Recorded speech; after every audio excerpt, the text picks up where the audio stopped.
విఖ్యాత నట సార్వభౌమ ఎన్టీ రామారావు చలనచిత్ర జీవితంలో అనేక ఆసక్తికరమైన విషయాలు ఈరోజు మీ ముందుస్తున్నాను.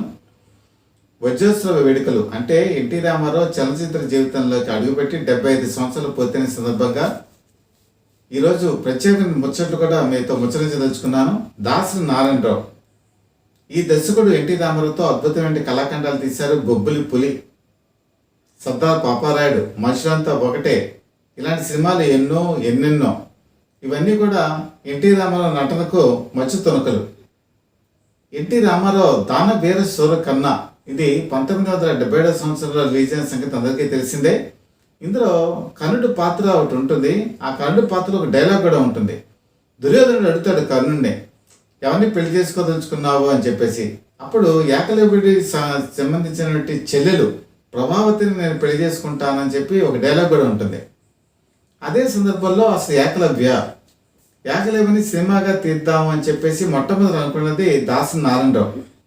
ఏకలవ్య ద్రోణుడికి ఒక ఏకలవ్య శిష్యుడిగా మారి ఎన్నో విలువిద్యలు నేర్చుకొని ఎంతో ఎత్తుకు ఎదిగి కేవలం ద్రోణుడికి గురుదక్షిణ ఇవ్వాలని చెప్పి ఉద్దేశంతో బొటన వేలు సమర్పించుకొని విలువిద్యకు దూరం అవుతాడు. ఇది మనసుల్ని కదిలించే అంశం. అప్పటికి కొండవీటి వెంకట కవి. ఈయన అసలు భారతం కానీ ఇలాంటి రామాయణం కానీ ఏం తీసుకున్నా కూడా నేటి సమాజానికి అన్వయింపజేసుకుని అద్భుతమైనటువంటి డైలాగ్స్ రాసేటువంటి వ్యక్తి. ఈయన పెట్టుకొని ఏకలవ్య సినిమాని అద్భుతంగా తీద్దామని చెప్పి ప్రయత్నం చేశారు. దాన వీర శూరకర్ణ షూటింగ్లో ఉన్నప్పుడు దాసరి నారాయణరావు వెళ్ళి, గురువుగారు మీతో నేను ఏకలవ్య సినిమా తీద్దామని అనుకుంటున్నాను, స్క్రిప్ట్ ఇదని చెప్పి ఆయన ముందుంచారు. స్క్రిప్ట్ ఫాలో అయినటువంటి ఎన్టీ రామారావు ఒక్క క్షణం ఆలోచించి, ఇప్పుడు దానవీర శూరకర్ణ నేను పూర్తి చేస్తున్నాను, వెంటనే మళ్ళీ పౌరాణికం కనుక తీస్తే ప్రజలకి నప్పదు, వాళ్ళు మెచ్చుకోరు, కాబట్టి కొంతకాలం ఆగుదాం అని చెప్పి దాన్ని పెండింగ్లో పెట్టేశారు. ఆ పెండింగ్ పెట్టడం అలాగే పెండింగ్లో ఉండిపోయింది. ఆ తర్వాత ఏకలవ్య కృష్ణ జయప్రదతో 1982 సంవత్సరంలో రిలీజ్ అయింది. ఆ సినిమాని ఎన్టీ రామారావు చేయలేకపోయారు. అదేవిధంగా దాసరి నారాయణరావుకి ఇంకో మంచి ఆలోచన కూడా వచ్చింది. అదేంటంటే భీముడు, దుర్యోధనుడు, కీచకుడు, జరాసంధుడు, బకాసురుడు ఈ 5 కూడా ఒకే ముహూర్తంలో పుట్టారు.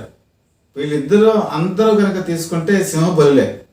ఇందులో ఎవరిని ముందు చంపుతారో వాళ్ళే చివరికి విజేతగా నిలుస్తారని చెప్పి ఒక జాతకం కూడా ఉంది. దీంట్లో దుర్యోధన పాత్ర వేశారు ఎన్టీ రామారావు, అలాగే భీముడి పాత్ర వేశారు, కీచకుడి పాత్ర కూడా వేశారు. కాకపోతే జరాసంధుడి క్యారెక్టర్ మాత్రం ఆయన వేయలే. ఈ పాత్ర కనుక ఎన్టీ రామారావు చేత చేయిస్తే బాగుంటుంది అని చెప్పేసి దాసరి నారాయణరావు ఆలోచించారు. ఇదే ఆలోచనని ఎన్టీ రామారావు కూడా చెప్పారు. అప్పటికి ఎన్టీ రామారావు పౌరాణికాలు ఇంకా చేయకూడదు అని నిర్ణయించుకున్నారు. ఇప్పుడు ఈ సినిమా చేయడం మొదలు పెడితే మరి మిగతా సినిమాలకు అవరోధం కలుగుతుంది అని చెప్పే ఉద్దేశంతో ఆ సినిమాని కూడా పక్కన పెట్టారు. ఇది కూడా ఒక ఆసక్తికరమైన విషయమే. ఆ సినిమా కనుక చేస్తుంటే ఎన్టీ రామారావు నట జీవితంలో ఒక కలికితు రాయిగా నిలిచిపోతుందని చెప్పడంలో ఎటువంటి సందేహం కూడా లేదు. అయితే అసలు దానవీర శూరకర్ణ ఈ సినిమా వల్లే యమగోళ సినిమా కూడా ఆయన చేయాల్సి వచ్చింది. ఇది చాలా మందికి ఆసక్తికరంగా ఉంటుంది. యాక్చువల్గా దానవీర శూరకర్ణ కురుక్షేత్రంతో పోటీ పడినప్పుడు సెన్సార్కి ముందు కురుక్షేత్రం వెళ్ళిపోయింది. అంటే 14వ తారీఖు రిలీజ్ అంటే 11వ తారీఖు సెన్సార్కి చేయాలి. 11వ తారీఖు సెన్సార్కి వెళ్ళినప్పుడు ఈ తరం మనిషి అనేటువంటి సినిమా సెన్సార్లో ఉంది. అప్పట్లో సెన్సార్ ఒక సినిమాకి మాత్రమే చేస్తారు. మళ్ళీ 12వ తారీఖు సెన్సార్ కనుక వెళ్తే 14వ తారీఖు రిలీజ్ చేయడం కష్టం. అప్పుడు ఈ తరం మనిషి ప్రొడ్యూసర్ ఎస్ వెంకటరత్నం, ఈయన సోరపనేని వెంకటరావు అసలు పేరు. ఈయన్ని ఎన్టీ రామారావు రిక్వెస్ట్ చేశారు, మీ ఈ తరం మనిషిని పోస్ట్పోన్ చేసుకోండి, నేను సెన్సార్కి పంపిస్తాను దానవీర శూరకర్ణ అంటే ఎన్టీ రామారావుకి దూర బంధువు కూడా ఎన్టీ రామారావు మీద ఉన్నటువంటి అభిమానంతో ఈ తరం మనిషిని ఆపేశారు సెన్సార్కి. ఆ రోజు 11వ తారీఖు దానవీర శూరకర్ణ సెన్సార్కి వెళ్ళి సెన్సార్ సర్టిఫికేట్ తెచ్చుకొని 14వ తారీఖు కురుక్షేత్రంతో ఈక్వల్గా పోటీలో నిలిచింది, రిలీజ్ అయ్యింది. కాబట్టి ఎస్ వెంకటరత్నం అనేటప్పటికీ ఎన్టీ రామారావుకి ఒక అభిమానం కలిగింది. ఆ పరిచయాన్ని ఆ సందర్భాన్ని పురస్కరించుకొని ఎస్ వెంకటరత్నం యమగోళ సినిమా స్క్రిప్ట్ని రెడీ చేసుకొని ఎన్టీ రామారావు దగ్గరికి వెళ్ళారు. ఎన్టీ రామారావు ఈ కథంతా విని చాలా బాగుంది బ్రదర్ అనేప్పటికీ ఎస్ వెంకటరత్నం సలహా ఇచ్చారు. అదేంటంటే ఇందులో మనకి చూసుకుంటే యమధర్మరాజు క్యారెక్టర్, ఈ క్యారెక్టర్ని ఎన్టీ రామారావుని వేయమన్నారు. అలాగే ఎన్టీ రామారావు వేసినటువంటి సత్యం క్యారెక్టర్ని బాలకృష్ణ చేత వేయిద్దా అని చెప్పి ఆయన సలహా. ఎన్టీ రామారావు మాత్రం ఒప్పుకోలా. సత్యం క్యారెక్టర్ బాలకృష్ణ వేయటానికి ఇప్పటికి అంత అనుభవం చాలదు, చదువుకుంటున్నాడు కాబట్టి సత్యం క్యారెక్టర్ని నేనే చేస్తాను, యమధర్మరాజు క్యారెక్టర్ని సత్యనారాయణ చేత వేయించండి అని చెప్పారు. ఆ విధంగా అప్పుడే బాలకృష్ణ కనుక సత్యం క్యారెక్టర్ కనుక వేస్తే జయప్రదానికి జోడీ అయ్యేది. వాళ్ళ కాంబినేషన్లో మరిన్ని సిటీ సినిమాలు వచ్చేవి. ఆ విధంగా జయప్రద కాంబినేషన్ని బాలకృష్ణ కోల్పోవడం జరిగింది. అయితే ఇదే సినిమాని తమిళంలో యమగారిని పునర్నిర్మించినప్పుడు ఏం జరిగిందంటే అక్కడ శివాజీ గణేషన్ యమధర్మరాజుగా నటించారు, వాళ్ళ అబ్బాయి అయినటువంటి ప్రభు సత్యం క్యారెక్టర్లో నటించారు. అక్కడ వర్కౌట్ అయింది.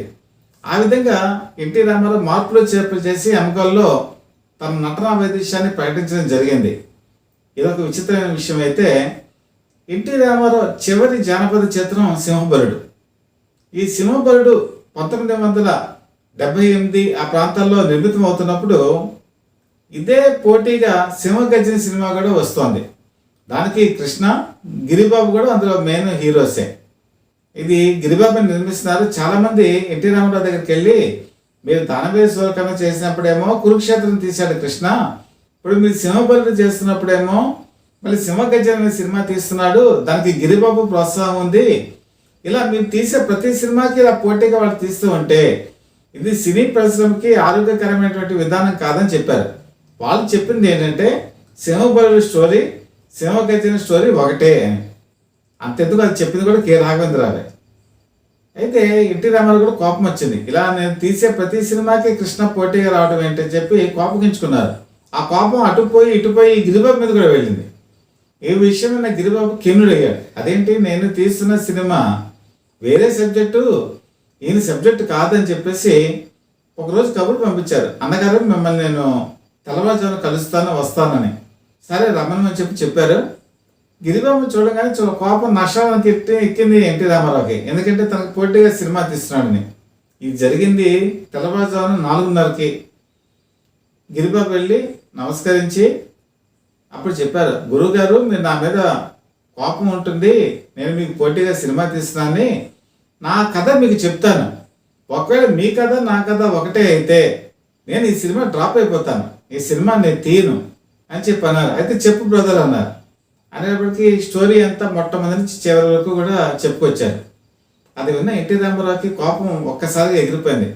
ఈ సింహబలి స్టోరీ వేరు, ఈ సినిమా స్టోరీ వేరు, మాకెవరో తప్పుడు ఇన్ఫర్మేషన్ ఇచ్చారని చెప్పి ఆ ఇన్ఫర్మేషన్ ఇచ్చిన వాళ్ళని పిలిపించి చివాట్లు పెట్టారు.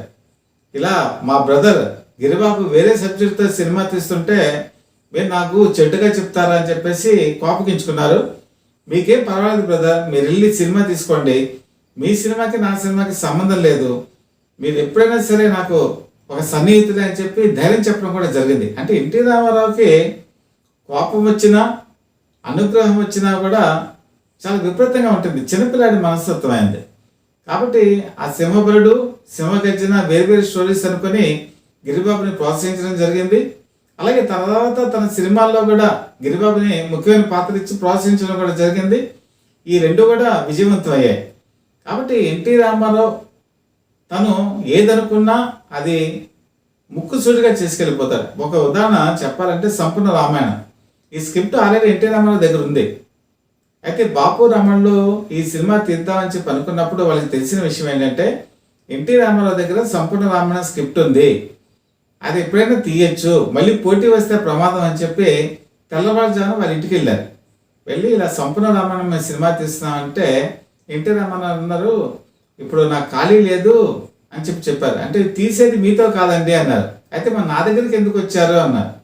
ఏం లేదు, సోన్బాబుతో ఈ సినిమా తీద్దామని అనుకుంటున్నాం, మీ దగ్గర కూడా ఈ సబ్జెక్ట్ ఉందని మాకు తెలిసింది, కాబట్టి మీరు ఏదైనా సలహా చెప్తారని మేము వచ్చాము, మళ్ళీ పోటీగా ఉంటే బాగుండదు కదా అంటే ఏం పర్వాలేదు బ్రదర్, మీ సినిమా మీరు తీసుకోండి, నేను ఇప్పుడే ఈ సినిమా తీయను, కొద్ది కాలం నాకు టైం పడుతుందని చెప్పేసి వాళ్ళకి ప్రోత్సాహం ఇచ్చి ఆ సినిమాని తీయమని చెప్పి సంపూర్ణ రామాయణాన్ని పర్మిషన్ ఇచ్చారు.